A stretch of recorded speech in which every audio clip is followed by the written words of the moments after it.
Louis Augustin Le Prince. Hold on, chaps. I think I'll take over from here. I know it will sound just like that in your fabulous Yorkshire accent, but that name, and many others in this story, originate from France and will have a different sound. This name is pronounced Louis-Aimé Augustin Le Prince. Listen out for other names and have a go yourself. Louis-Aimé Augustin Le Prince was born in Metz in France on the 28th of August, 1841. If you were born on the same day as Louis, you are now very, very old. If, however, you have the same birthday as Louis, that's the 28th of August, don't worry about the year. You are now the Louis Le Prince ambassador for your class. Well done!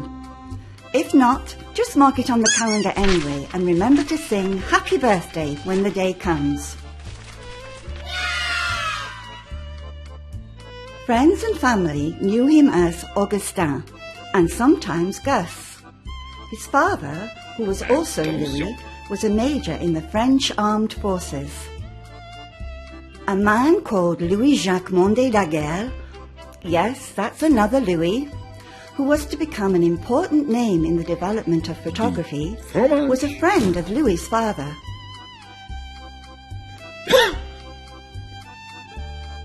Louis spent a lot of time in his company as he grew up.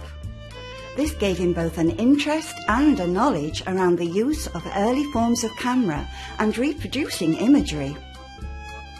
Thankfully, his mother was not called Louis. She was Elisabeth Marie Antoinette Boulabert. Okay, stop. Let's not get confused. There's already 3 Louis. Let's just slow down and run this by you again. Who have we got so far? Louis-Aimé Augustin Le Prince, our hero and future film wizard. Louis Abraham Ambroise Le Prince, Louis's father, French military man who probably had a huge moustache and big boots. Elisabeth Marie Antoinette Boulabert, Louis's mother, a woman with a long name. And Louis-Jacques Monde Daguerre, a very clever man, pioneer of photography and family friend. Through his work, Louis Daguerre also made young Louis the subject of something called the daguerreotype, an early method of producing portraits. These were usually quite small, a few inches, and delicate, and at the time they would have been kept in small protective cases.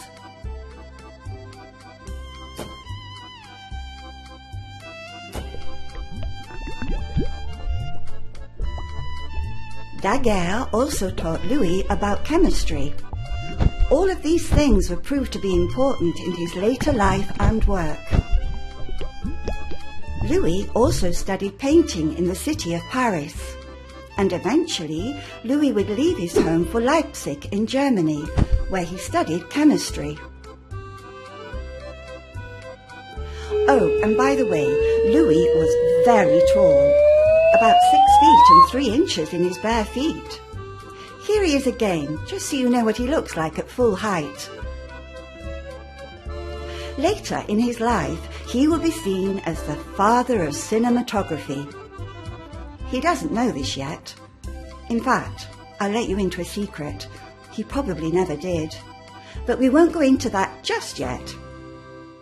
In 1866, Louis came to Leeds to work for a man called John Wickley.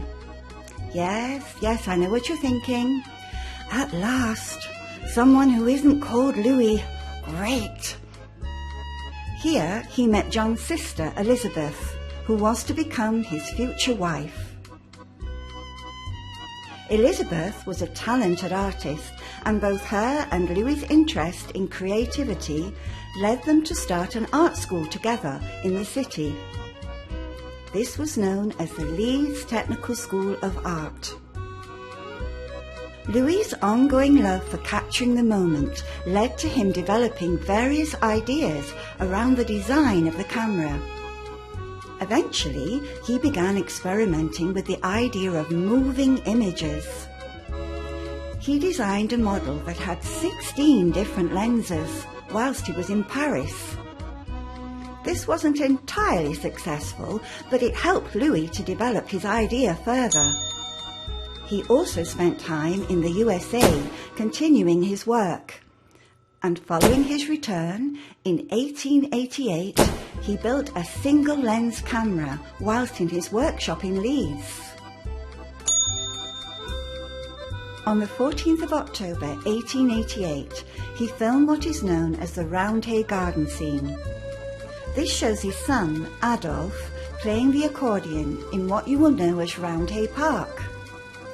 And arguably, the most notable piece he made was a film of Leeds Bridge, which clearly shows traffic and pedestrians passing backwards and forwards. The spot from which this was filmed has been marked appropriately by the English Heritage Scheme, with what is commonly known as a blue plaque. Louis' cameras are now looked after by the National Science and Media Museum in the neighbouring city of Bradford. You should take the trip and visit them, if you ever get the chance. Around this time, a man called Thomas Edison also developed a way of capturing the moving image, and for a time there was a dispute as to who had won the race to make this happen. Unfortunately, there is a sad ending. Yes, I know, nobody likes a sad ending, and I wouldn't have written this tale myself, but unfortunately, we're telling the truth here, so we have to go with the official story. Louis Le Prince never got to show his films to the rest of the world. Much worse than that, there is a real mystery here which has never been uncovered. Louis had planned to travel to New York to demonstrate his invention. But on September the 16th, 1890, just before he was due to reveal his work for the first time and share it with the world, he boarded a train from Dijon to Paris, and neither he nor his luggage and top hat were ever seen again. Was Louis' disappearance a surprise to him?